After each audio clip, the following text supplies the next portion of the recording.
When Maddie dances, she's a breath of fresh air. You're like the stuff we spray in the bathroom. Dance Mom star Kendall Vertes has exposed dance moms for allegedly shady practices. Since Abby's introduction to television, it has been obvious that she flirts a lot with younger men, but sometimes her flirting has gone too far, with people who are much too young. You have to be really hot, sexy. Make it like you're 17 years old. Okay, the new number will be hot, it's sassy. Yup. She gave this to us.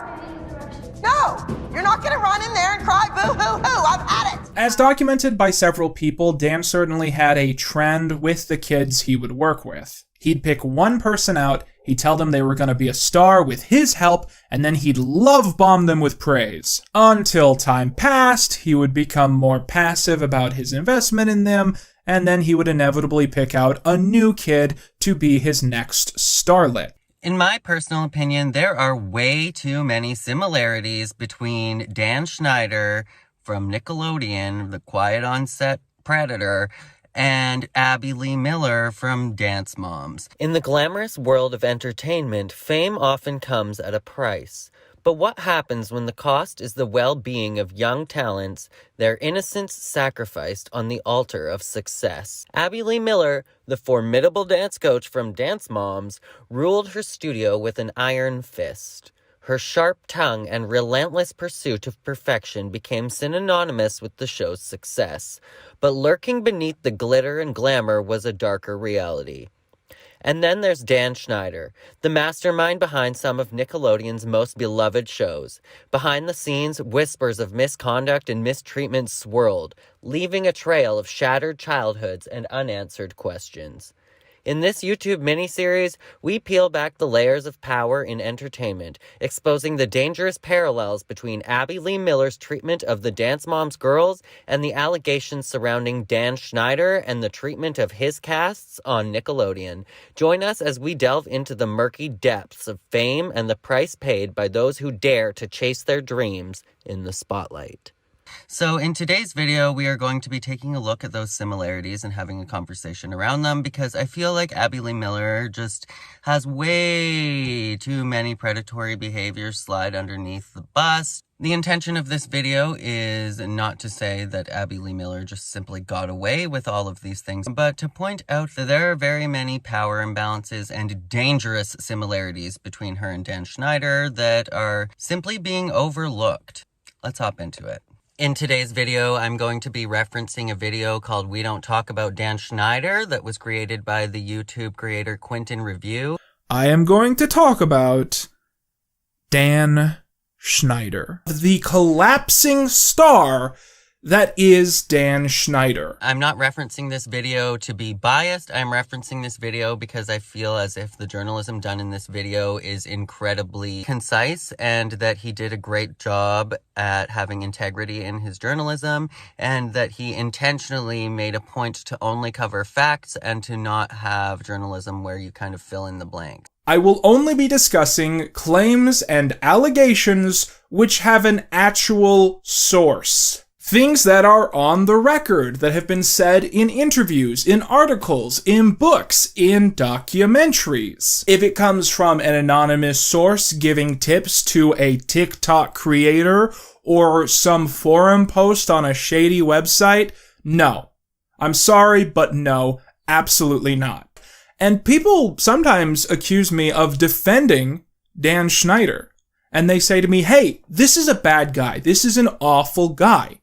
So why are you questioning these rumors about him? Because the truth matters. And I would love to change that, but it's above my pay grade. And that doesn't stop being a reality just because it is more interesting to just treat truths and untruths as equally valid in the realm of discourse. So in this video, we're going to be going through allegations that were made towards Dan Schneider and about Dan Schneider, and I'm going to be making direct comparisons to actions by Abby Lee Miller that are public information that have been very, very similar. I also want to touch on JoJo Siwa, and not because she is a Nickelodeon performer, but because she seems to be following in the same toxic traits and regurgitating the same abuse that she went through over on Dance Moms with Abby Lee Miller. And who knows, maybe this same cycle continued on Nickelodeon as well. We don't really know because JoJo didn't have a TV show.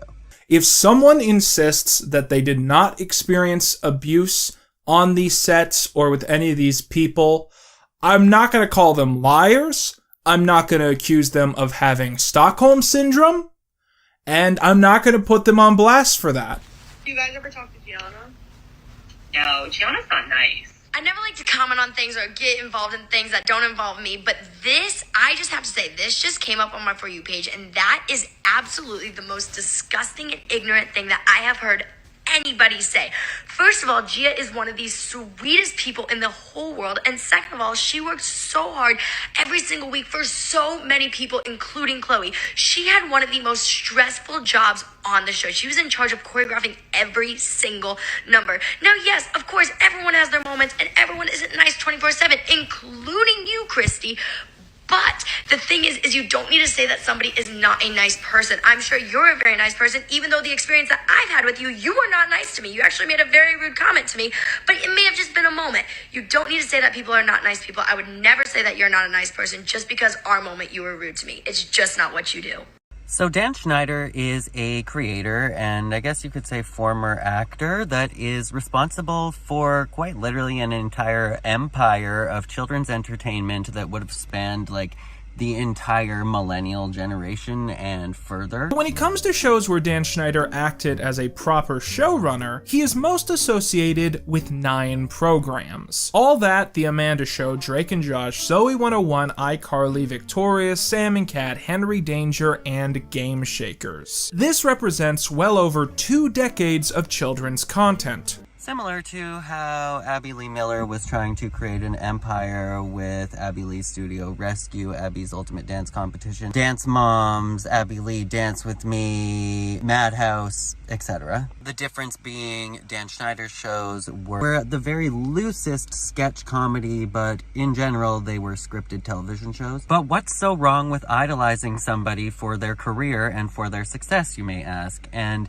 that is where we get into the problem with today's video, and it's not a problem. If you see somebody that is successful and they're doing something that you aspire to be and inspired to do, that is totally, absolutely fine. But when you decide to study how they did it and follow the same demonic patterns, whether you did it intentionally or just because you share the same personality traits as this person, that is where the devil lies in the details. Now, I personally think that when we focus more specifically on events that happened on a produced reality television show in the moments that could have been produced, that we're actually taking away from the quite evil things that Abby Lee Miller has done as a human being, that were not produced and that were not part of a television show where it's just kind of speculative whether something actually happened that was abusive or not. So in today's video, I'm going to be focusing on things that happened outside of the show or things that we literally saw on screen that were not okay. So it seems that when you talk about Abby Lee Miller, that the response is very similar to when you talk about Dan Schneider. And that can be explained by this clip here. That everyone tries to read it as sounding sinister. You know, you put creepy background music behind it, you make the image black and white, and you do an invert effect, and it's like, oh, this is the most creepy thing. One thing that I think that Abby Lee Miller took inspiration from Dan Schneider is the fact that he would use his actors as walking billboards for his own personal brand, Dan Warp. Sound like the ALDC?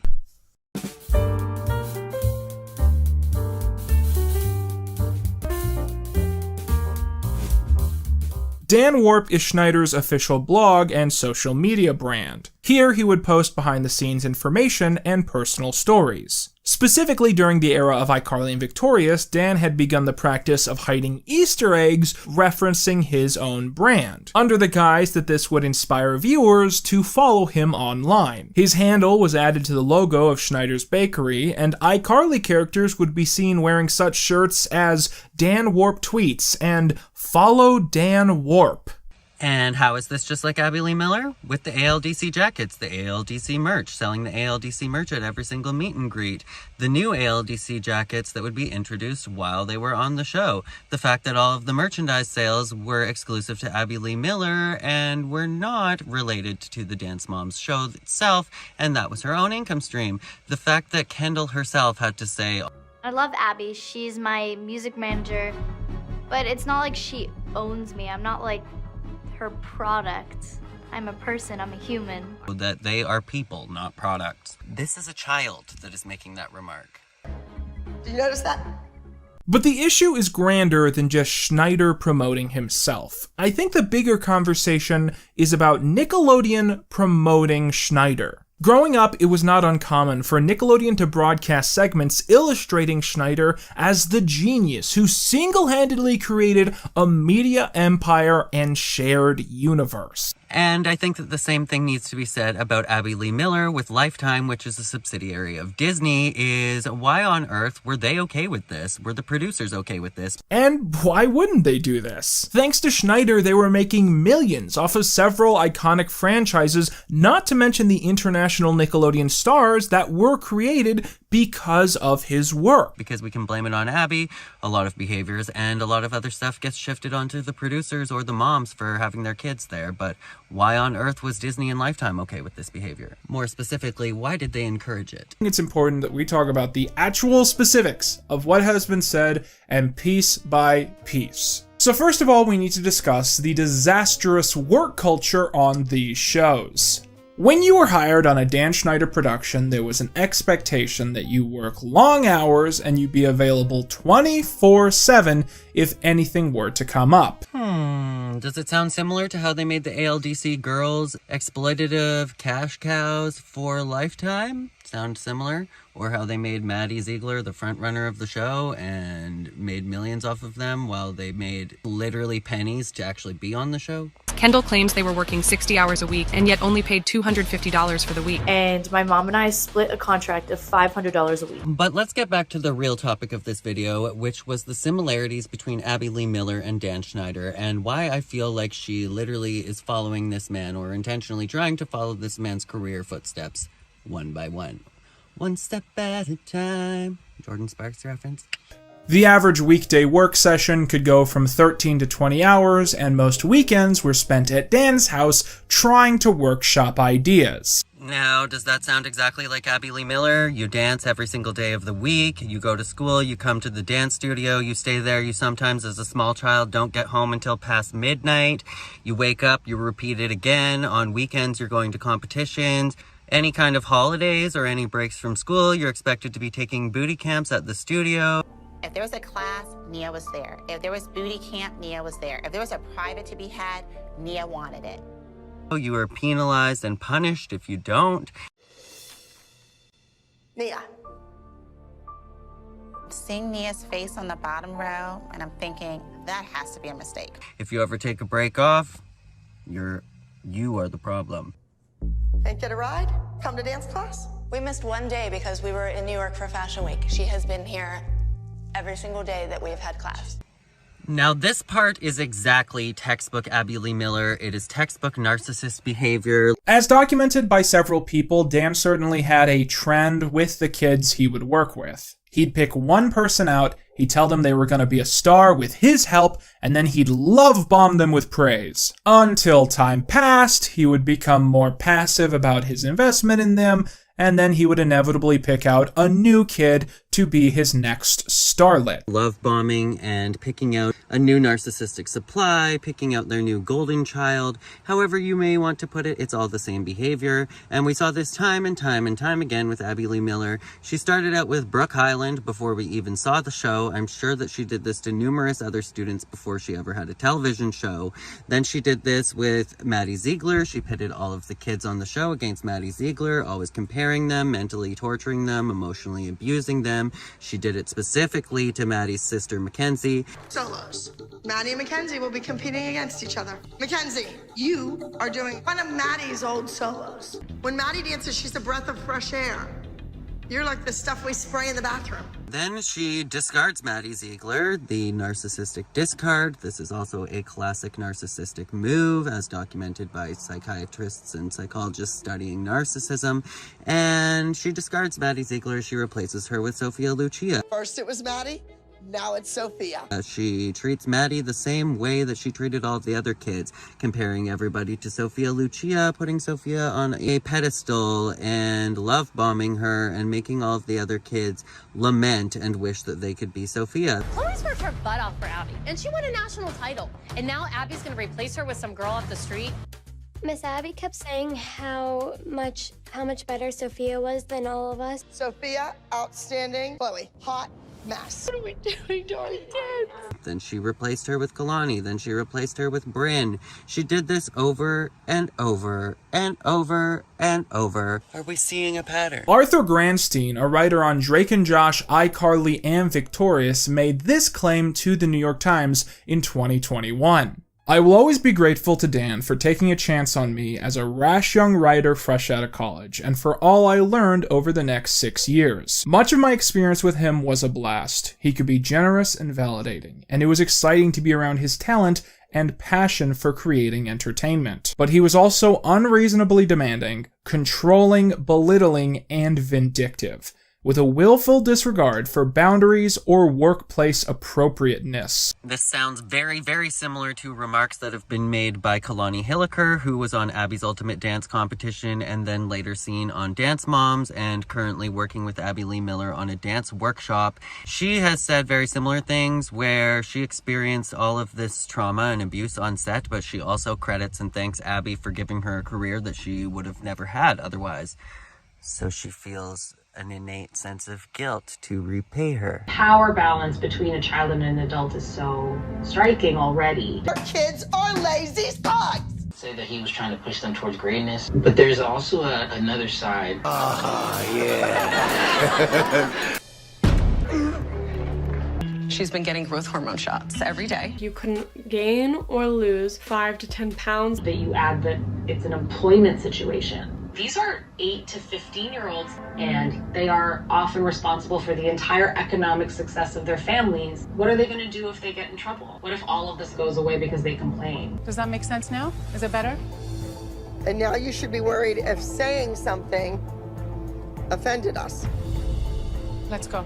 Now let's just see if she can keep that mouth shut. And even the parents who saw what Dan was doing and didn't like it, they were scared to go up against him because they knew that would have an effect on their children's lives. I'm gonna go in there and I am gonna get my kids back on that team. Not to mention the fact that these kids were performing grueling hours to the point that pretty much every week they were breaking child labor laws just to get that shoot in the can. From the cutthroat world of competitive dance and reality television to the bright lights of scripted Nickelodeon studios, the price of fame weighed heavily on the shoulders of young talents. But now, the spotlight shifts to a darker corner of the industry, where whispers of abuse and exploitation echo through the halls. Join us as we navigate the treacherous waters of power and privilege, shining a light on the shadows that lurk beneath the surface of fame. In just under 25 years at the network, Dan Schneider became arguably one of the most influential voices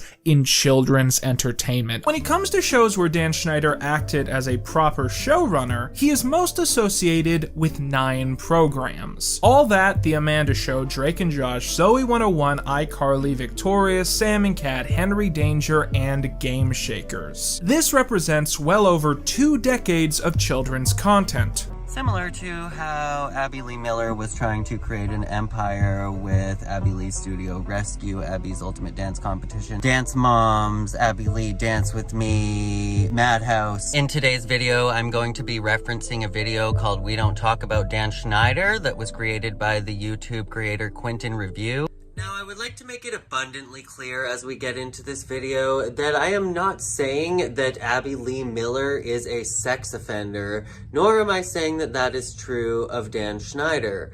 But I think that this is best said by this gentleman. Now, something I've seen a lot of people say is that because such poor boundaries were in place, something must have happened. But this is the wrong way to look at this. The correct logic is this: something could have happened, thus there should have been better boundaries. Overwhelmingly, the hardest part about hosting a discussion about this is that so many people believe that Dan Schneider is automatically guilty of child sex abuse. And it's not just that they believe it, it's that they need it to be true. And I don't know why, for the life of me. So when we talk about Dan Schneider and child abuse, please keep in mind that for the most part, we are talking about inappropriate boundaries and severe, intense, emotional abuse. Schneider was so successful and so massive at the network that many felt pleasing him was the only opportunity they had at continuing their careers. And one can only imagine that if the adults were walking on eggshells around him,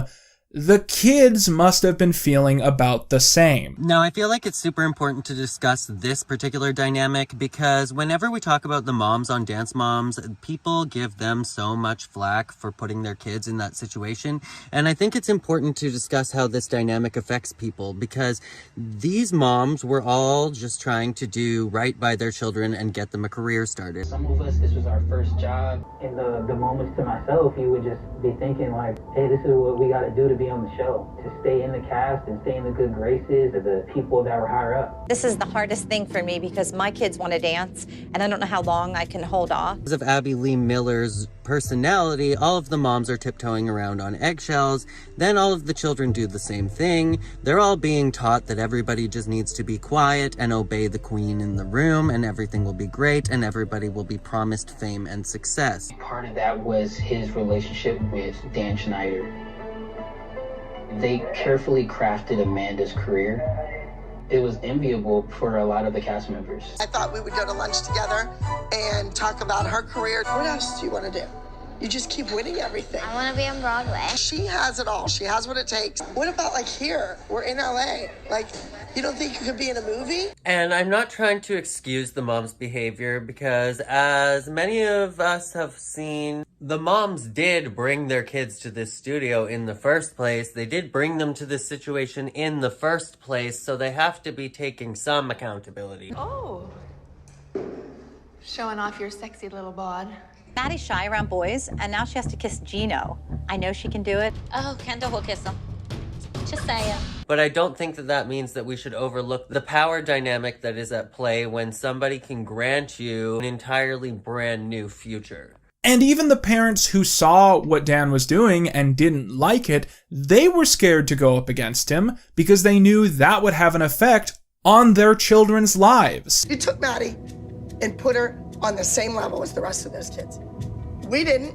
We worked our butts off with your kids. So why do you want to come back? You hate it I here. don't want to come back. My kids want to come back. You called my kids stupid. They are. They make dumb choices. I want them to be amazing. And if they're not willing to be amazing, then hit the door. You know, I've just come to the decision, as hard as it's going to be for me to go in there and kiss up to that woman, I'm going to do it. There it is. Signed. Her signature.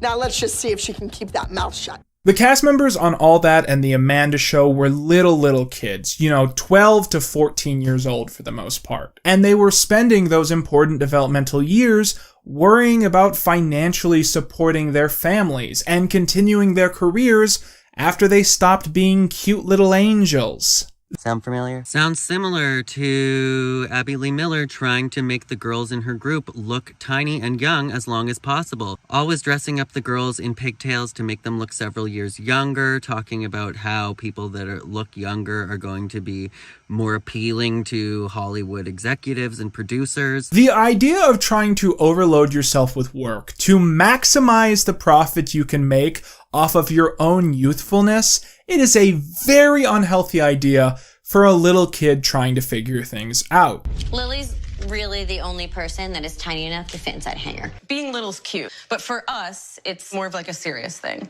She was premature. She's been getting growth hormone shots every day since she was like 2. Being little is good in this industry. Like, is this where you want to be? And having rules, having a law-abiding contract at your studio that people need to sign saying that they're not going to gain or lose 5 pounds during a competition season. She made us sign the contract. Each year, Abby has to sign this stupid contract that locks us in for a year. And in that year, you can't leave her studio, short of death. You will not get past this front desk without these being signed.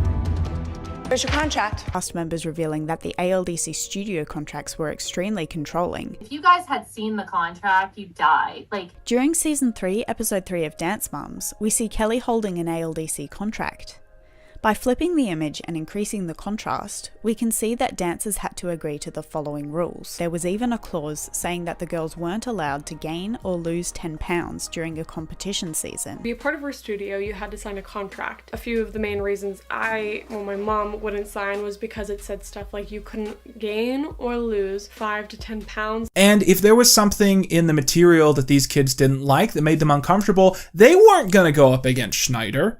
Because this was the guy who decided if they got a big line, if they got a special skit, and even if they got their own spin-off. I remember Maddie Ziegler being incredibly sick to her stomach and continuing to dance on one of the very first episodes of Dance Moms. What's up with Maddie? She doesn't feel well. She went like this. Maddie, I know you're not feeling well, but suck it up. We gotta get through this, okay? She looks green practically and pale. She looks horrible. She's crying. Why the tears? Because my stomach started to hurt. See that picture? That's the position you need to be in. Get too emotional. You have to worry about the win. Got it? No mishaps. Looks like she's gonna throw up. What do you mean? You never leave dance class. No, my stomach just started to hurt. Macy Kay's throwing up in a bucket and having to perform with the flu on her birthday.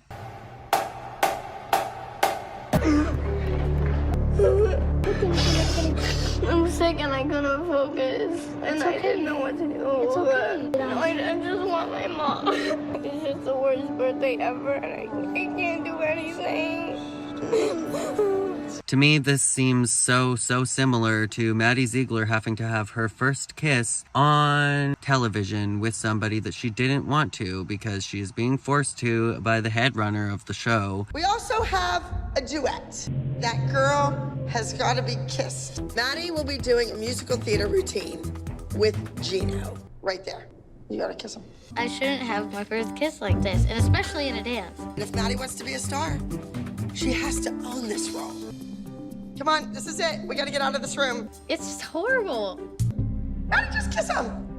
And she just has to get it out of her mind. All right, we only have a few minutes. There you go. She just wiped her lips off. That chick sure getting kissed.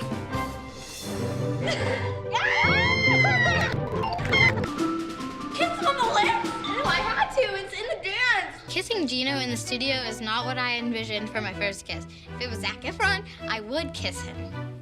But not Gino.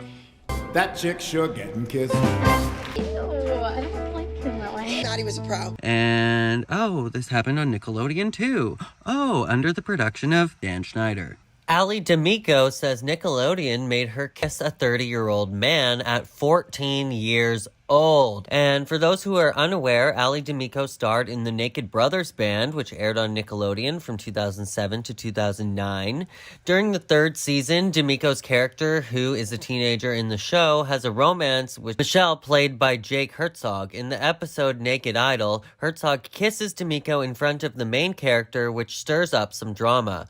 After seeing the newly released docuseries, D'Amico took to TikTok as she recalled this scene. Oh my god, my hair. Do you see? I'm stressed. Why? Because I'm watching I don't know who that is, but it's the Quiet on Set documentary. I had to. We weren't a Dan Schneider pedophile show, but we went through trauma. I went through trauma.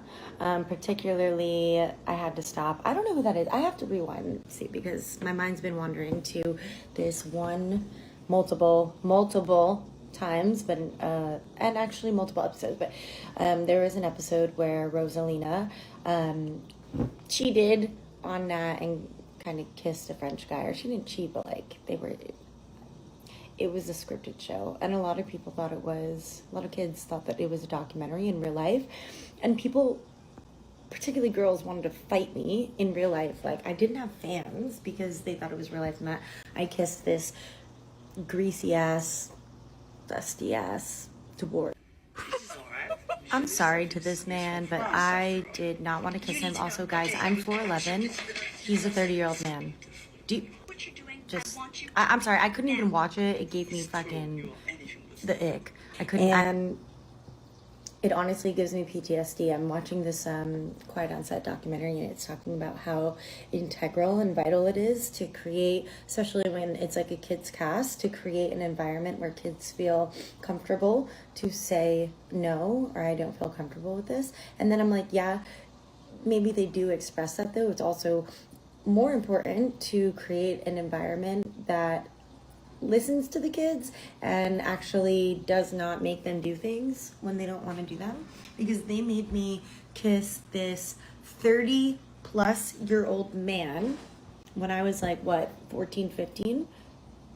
I told them many times I didn't want to do it. My mom was very against it, and they just pretty much made me feel like I was going to lose my job and like be fired if I didn't do it. And it was weird. Think about Naked Brothers, man, and like it was great, but also there was aspects that it wasn't, and it was a highly nepo kids. Everybody knew each other cast, more or less, except for me. So I always felt like I was on the outs. Like Nat and Alex were brothers, and then Thomas, David, everybody, they were all friends. Kasim and I were externally hired. Jesse was their cousin. Polly was the director, producer, writer. Michael was the dad in the show, dad in real life. Like, it was a, from what I'm understanding, probably the most healthiest set out of all the Nickelodeon shows. However, it did have a lot of toxic and not so healthy aspects. And yeah, they made me kiss this guy multiple times, and then I always got hate for it, and it was like PTSD and trauma. But that's my Quiet on Set story, apart from the taking my first kiss away from me. Okay, bye. Not to mention the fact that these kids were performing grueling hours, to the point that pretty much every week they were breaking child labor laws just to get that shoot in the can. Now, this one can't come down particularly just on Abby. This is also production, but how many times did we hear them saying the same things about the kids that were working on Dance Moms? And the only reason that they got away with it is because it was a reality television show, so they didn't have the same kind of rules that were actually governing them, same way that you would on a network television show that was scripted. At this point in the video, I wanted to reference Mac Z Boss. Some very questionable working conditions on set that the cast should have never been subjected to. Let's look at labour laws. Several cast members have accused the producers of breaking child labour laws. When Kelly filed a lawsuit against Collins Avenue in 2014, she claimed that they would constantly break these child labour laws. She says that she began to complain about the girls' insane working schedules back in season 2. They filmed 60 hours a week, and during competitions on Saturdays, they would often end up filming for 12 hours. It is completely illegal. Kids from the ages of 6 to 8 can only film for 8 hours. Kids aged from 9 to 15 can only film for 9 hours. Cast was even filmed while they ate lunch. So even if they technically had a break from dancing, they still had to be switched on for the cameras. Lani claimed that the producers used to break child labour laws. Whenever we go to dance competitions with child labour laws, we can't work more than 10 hours. So if we were at a real dance competition, there's times where you perform at 8 in the morning and then you don't perform until 11:30 at night. And that would not be good. We'd be breaking the law, which they did before, but we don't do it anymore. The only time there weren't cameras on, either in the different room where they could still hear you, was when you went home. They were always on, even at lunch. So as we can see, there was definite parallels between working at Nickelodeon and working at Dance Moms in terms of breaking child labor laws. I feel like there is a lot more jurisdiction when it comes to sets that are actually scripted, that are in the union, whereas nobody was really watching carefully over the Dance Moms set, so they got away with this a lot. And I know that this is not directly Abby's fault, nor is it Dan Schneider's, but we'll get to that later in the video. When I worked with Dan, I felt like the bar was always being risen, and I had to reach that bar. You had to be as good or better, or put more hours in, or do longer things than Dan did. And we all did it, or you got fired. Abby Lee Miller threatening to replace you. This is your job.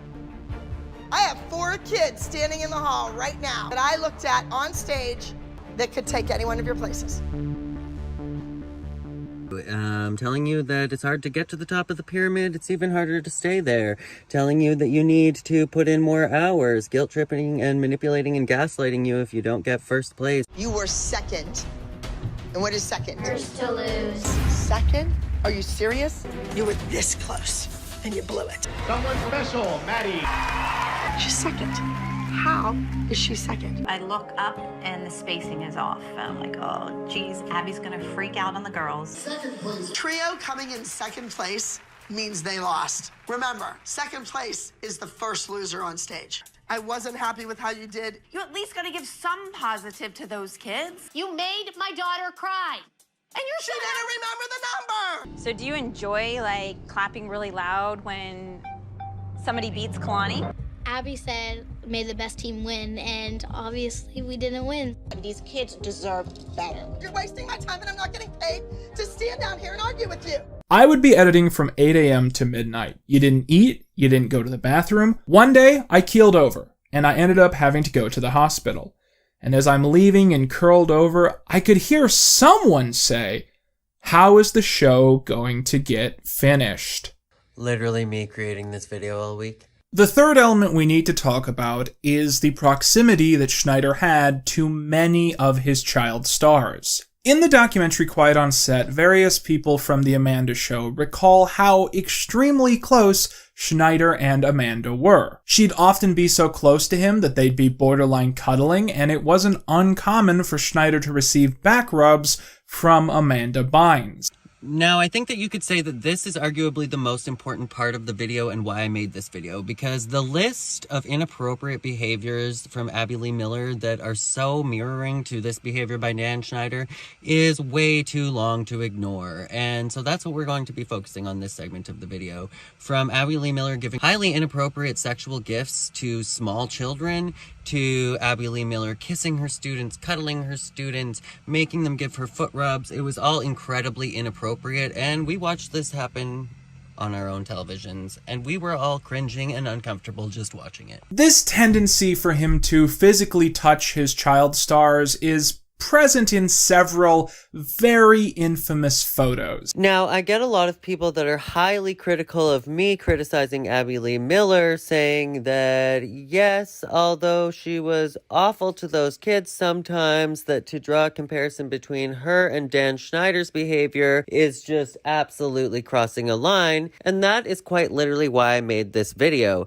because it's not crossing a line. Why is there a double standard for Abby Lee Miller doing all of the exact same behaviors and sometimes worse to children? On top of this, his reputation for asking women on set for massages, be they adults or children, is well documented by many, many sources and is one of the most clear examples of sexual harassment from Schneider going across 2.5 decades, if not more. So if that is what Dan Schneider is being accused of, let us make the same direct comparison to Abby Lee Miller, who has also been seen here groping Christy Lucasiak's butt, as well as kissing Maddie Ziegler on the lips.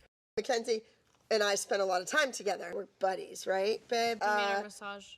Yeah, she used to walk on my back, and then she'd have to rub my feet. And I need you to rub this foot right here, please. Woo, doggy. And what's underneath? The ball? Then that's what needs rubbing. Come on, harder, harder, harder. So if it's a creepy sexual allegation towards Dan Schneider, what does that make this? Is this friendly, fun times? Does this seem like a joyful occasion for Mackenzie? Yeah, can you squeeze it? Now, I heard of Dan Schneider making people give him massages. Same with Abby Lee Miller. I never heard of Dan Schneider ever making somebody give him a foot massage. Like, that's way worse. And he's the one with the foot fetish and the foot creeper from every single frickin' Nickelodeon series that he worked on. And here's Abby Lee Miller making the youngest member of her cast give her a foot massage. You fill in the blanks. If Abby had done any of these things on its own, I would perhaps see it as her misjudging what's appropriate to do. But when you combine them all together, it really makes me think that it's something we need to keep an eye on. One of the oldest men with which she seemed to have a questionable relationship was John Corella. That's right, folks. As much as some of you love to be Abby apologists and love to believe that Abby is completely innocent, she has been a perpetrator of definite inappropriate behavior over the years with people of all ages and all genders. Let's take another peek at a Mac Z Boss video that documented all of this so well. Here's some important bits from that video. John is around 11 years younger than Abby, and is credited with creating the concept for Dance Moms. However, the age gap is not the issue in this situation. Abby says that she has known John since he was about 13 or 14, when she would see him every year at Dance Masters of America. In fact, Abby was at one point in time the president of the Pennsylvania Dance Masters of America. Well, she has mentioned several times that she thinks John is a hot guy. But much worse is this image that was leaked of Abby grabbing him very inappropriately. Considering she watched him grow up and would have been 24 or 25 when they first met, I really don't want to think about how their relationship got to this point. Dance Moms started with a hot guy. So dads, you might want to cover your ears. Most of my stories start with a hot guy. I had known him since he was 13 years old, 14 maybe. He competed at a big national competition that I attended every year. If you're not seeing all of these red flags already, let me break it down for you. Abby has known this John Corella since he was 13 or 14. She has been calling him a hot guy for years. I teach children from 3 years old to 18. I practically raised these kids. So I saw this guy grow up, and he was masculine, good looking. She has grabbed his butt. She is now working with him and has considered segueing past any form of physical and social boundaries. This is called grooming. No, we're not a good match. No, then why are you dating him? Because he's really young and hot. Oh, well. On top of this, Dan tended to keep the personal phone numbers of his cast members. He would often text them during off hours, as well as have dinner with them. He would even invite them all to his house for various holiday parties. We had Abby Lee Miller taking kids all the way to New York. We had Abby Lee Miller calling Maddie on set and having Maddie call her several times throughout the day while she is working on other projects. Hey, I've been rehearsing. You're opening doors for me and you're opening doors for the rest of these kids. We had Abby inviting everybody over to her house. I had the kids and the moms come on out to my house. Crossing all those good old-fashioned boundaries. As far as I can tell, considering Dan Schneider is a married man, I'm not sure that he was ever in any official relationships with any younger starlets, but this does have a similarity to the other casts from Schneider's Bakery, which was Dan's subsidiary company within Nickelodeon, and such people such as Liz Gillies, who ended up dating somebody nearly twice her age, Jeanette McCurdy dating somebody 30 years old from the cast the second that she turned 18, to the weirdly close relationship that Dan had with Amanda and urging her to be emancipated. There's just so much that's very similar to people that surrounded Dan's inner circle. So even though there are tons of documented cases of Abby Lee Miller dating younger men, like way younger than her, I'm not going to cover them in this video just because, for one, it's not illegal, and for two, it's not really similar to Dan Schneider, so just not something we're going to cover in this video. Teenage children. So this is where we come up on the meat and potatoes of this video, because this is why I made this video, and more importantly, these are the disgraceful actions that I feel like Abby Lee Miller should rightfully be critiqued for and criticized for. If you thought what we've covered so far was disturbing, just you wait. Things are going to get more ethically questionable from here on out. The way that she would sexualize Kalani as a teenage child, and the way that she sent out underwear and lingerie to literal, first graders, that is so wrong. Let's get into that. Abby made an incredibly inappropriate joke about a competitor who was only 14 years old. Why anyone would ever think this sort of thing, I don't know. In one of Eliana's YouTube videos, she claims that Abby is obsessed with her 14-year-old boyfriend Jensen. Abby DMs her, basically saying that she has a crush on him. She then went on to say that Jensen liked her and was in complete awe of her when they met. She loved me. She put me at the top of the pyramid, and then she DMs me so much, basically telling me that she has a crush on Jensen. Pretty much. I mean, come on, that kid that you're with, he liked me a couple weeks ago. He was in awe of me. Brady revealed that Abby would take him to the mall, hand him clothes, and call him Geordie. Geordie was, I don't know if like her boyfriend or I'm not your boyfriend. When JoJo first came out earlier this year, Good for her. And that's what I said. I said, you know what, JoJo? That's more hot young guys out there for me. I don't know if the new moms understand like the level of how much Abby loves Kalani. Her legs look good. Her feet look good. Like I sat next to her one day that she was watching Kalani's solo. Kalani is great at floor work. She can slither around on the floor looking so feminine. And she was like, don't you just want to be her? I was just gonna say, Abby wants to be She wants to be Kalani. Kalani's just smooth. Kalani told me he was trying on costumes for her or something, and she was like, ooh, that with like a pair of boots and like leggings and yes. What? Because unless you want to wear those shorts and that bra. Well, no, when you look like Kalani, you can just wear whatever. No one's looking at the leotard. Kira, it has to bother you a little bit that you are sewing a bra in the dressing room as her costume. I was 15. There are quite literally so many more instances of this that I couldn't find clip examples for, but I remember seeing. Dawn Check was a guest for an episode on Christy's podcast. Abby would give the kids like a little gift. But the one year, December 2010, she gave the little ones, so like Mackenzie and Maddie, got little bras and panties, but our girls, who were a little bit older, anywhere from 7 up, you got a G-string. And not just any G-string, but holiday G-strings with pom-poms on them, like Christmas holiday G-strings. Yup. She gave this to us. I was 10. I didn't even know what this was. I had no idea. Holly gave hers back. She said it was inappropriate. Holly was like so upset. Look who's here. Uh-oh, trouble.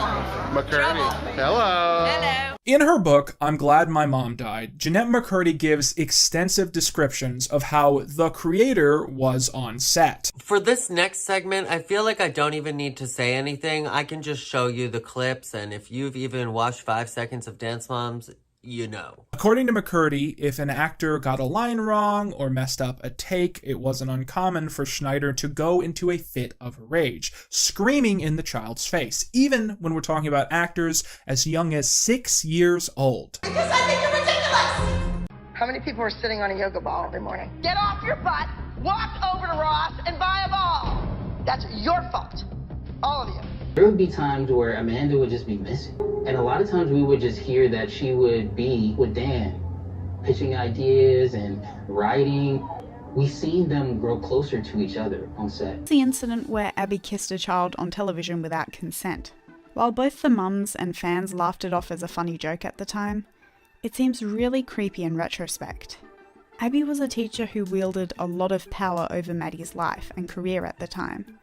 She knew how quickly Abby's mood could change from pleased to angry, so of course Maddie's response was to laugh along.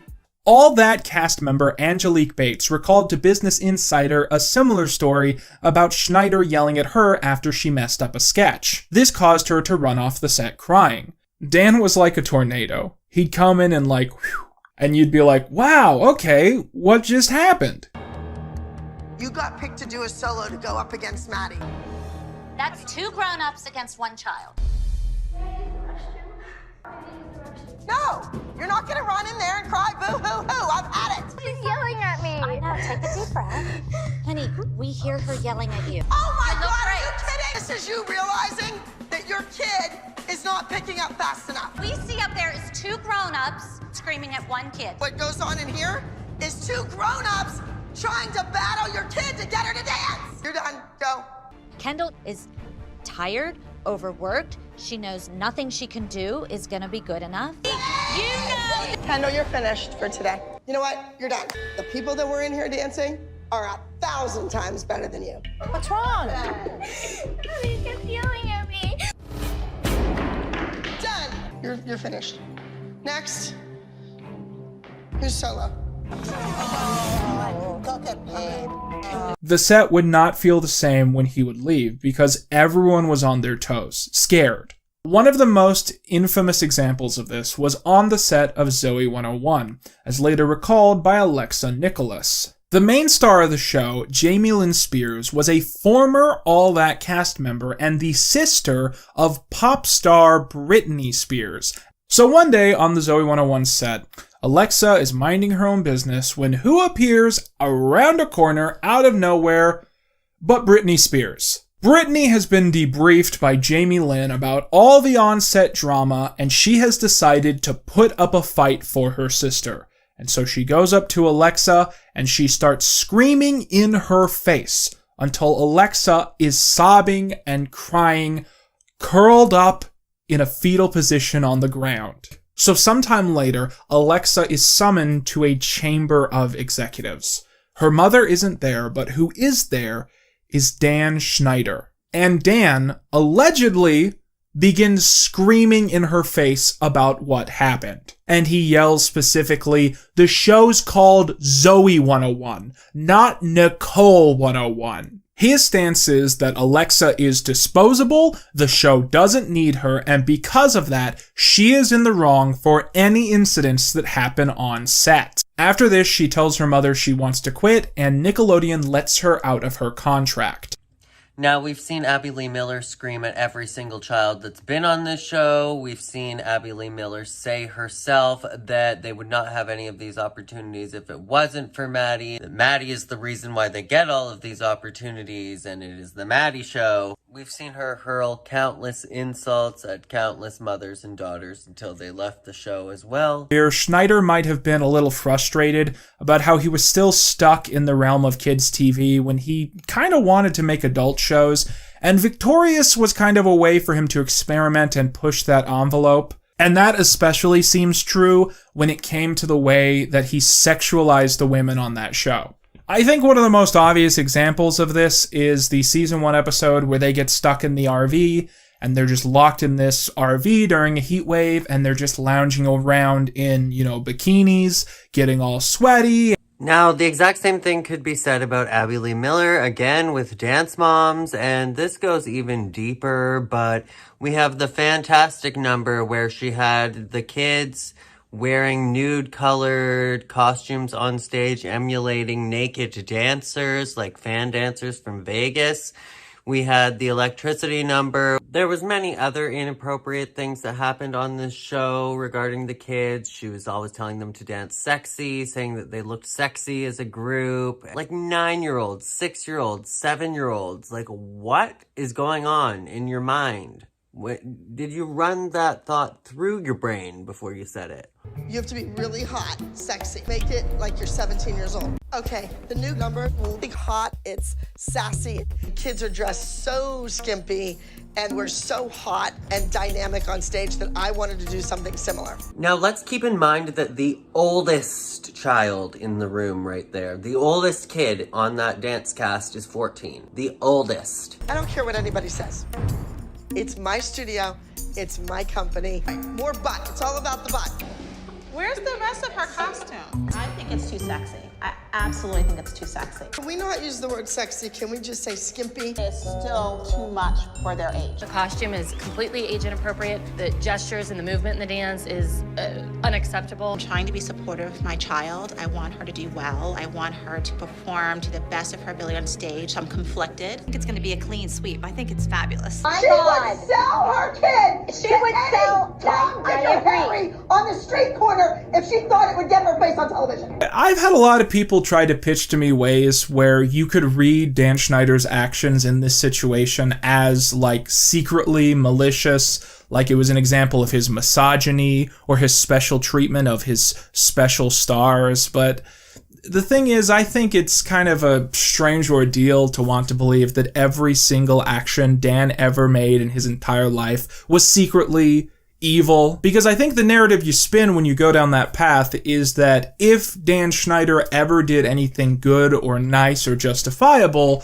that forgives the other stuff, and it absolutely doesn't. Just because Dan Schneider did the right thing in the Drake Bell case doesn't mean he doesn't deserve any criticism for all the other stuff we've talked about in this video. And I think the exact same thing could be said for Abby here. I think that a lot of the things that Abby did come from the goodness of her heart, if she has one. But that doesn't take away from everything that we've discussed in this video that she did do. In 2014, Dan Schneider was allegedly investigated for allegations of the on-set atmosphere on the show Sam and Cat. In 2018, rumors and allegations of Schneider committing sexual misconduct against his stars, alongside complaints of people on set, triggered another investigation. No evidence was found of the alleged sexual misconduct with his stars, but evidence of emotional abuse was found. After this, Schneider and the network went their separate ways, and he has never worked on television since. Again, I think that this draws comparison between Abby Lee Miller and Dan Schneider is that neither one of them have actually been convicted of any kind of sexual harassment or sexual assault, anything like that on a set. So we're not accusing Abby of that. I'm not accusing Dan of that. However, their actions have both been similar, as we've seen illustrated in this video, and their actions have both been emotionally abusive. So I feel I have to be absolutely direct and clear about this. I think a lot of videos about Dan Schneider set out with the goal of proving that Schneider did stuff that was bad enough that he should be in prison right now and forever. I've always felt this is kind of a really steep hill to try and climb, which probably affects how a lot of people cover certain bits of information. So for me, my only goal over the last 3 years has been to try and prove that not only was it justified to fire Dan Schneider in 2018, he arguably should have been fired far before then. Now, this is where Dan Schneider and Abby Lee Miller are same but different. Abby Lee Miller went on, she continued creating Dance Moms season after season after season, and she had another season in the works with them, with Lifetime that is, until rumors came forward from multiple previous cast members from the show about racist remarks from Abby Lee Miller. So it was not sexual misconduct, but Abby Lee Miller was dropped from Lifetime and fired, essentially, from Dance Moms. But it wasn't for sexual misconduct. However, you could definitely say that just like Dan Schneider, she should have probably been fired a long time before that. And at this point, unless hell freezes over or the Daily Wire has a really stupid idea, Dan Schneider will never work in television again.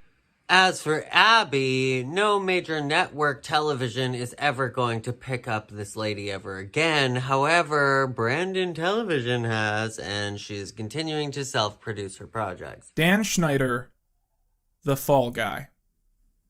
So this is probably going to be the part of the video that people misconstrue the easiest. So I apologize if I have to kind of over-explain what I'm going for here. When I say the phrase Dan Schneider, the fall guy, a lot of you are probably anticipating that my thesis statement is going to be that when Dan Schneider was fired from Nickelodeon, it meant that other people who were complicit in a lot of these problems got away scot-free. This brings us to the last segment of the video, and this, I think, is very important to be said. Is the phenomenon of Dan Schneider as a cultural fall guy. And to explain this, I am now going to repeat a quote that I have seen online verbatim so many times that it's not even funny. And this is the quote. Dan Schneider is single-handedly responsible for everything that went wrong in Amanda Bynes' life.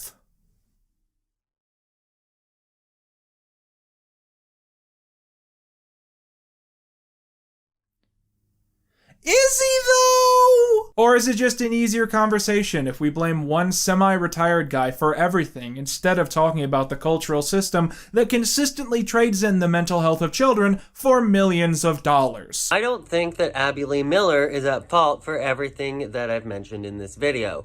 That is why I said in the beginning that the moms do have to take some accountability, and not just the moms. We always forget that, yes, the moms were on television, but there are other parents in this dynamic, and aside from, we obviously saw that Maddie Ziegler's dad clearly did not want her in this show and tried to get his daughters out of this studio and off the show.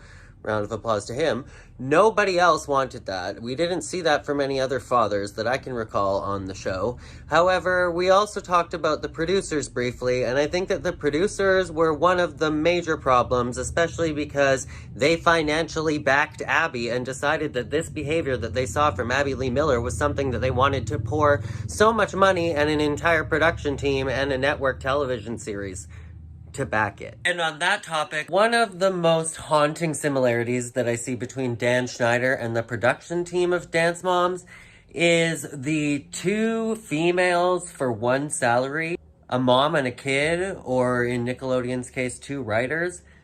It's so sick. They were getting two for the price of one.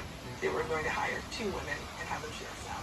So we signed a 7-year contract with Lifetime Television, and my mom and I split a contract of $500 a week. And the kids didn't get a paycheck. We got one paycheck and had to split. This number would become $4.17 per hour, which would be below the Pennsylvania minimum wage.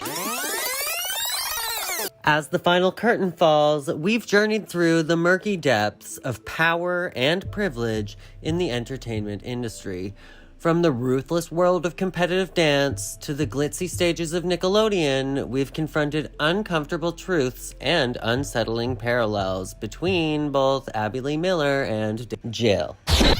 No, I'm totally kidding. Dan Schneider. But our journey doesn't end here. It's a reminder that behind every glittering facade lies a darker reality, one that demands our attention and scrutiny. As we bid farewell, let us carry forward the lessons learned, standing vigilant against the abuse of power and championing the voices of those who have been silenced. Thank you for joining us on this illuminating exploration. Remember, the truth may be masked, but it's never hiding for long.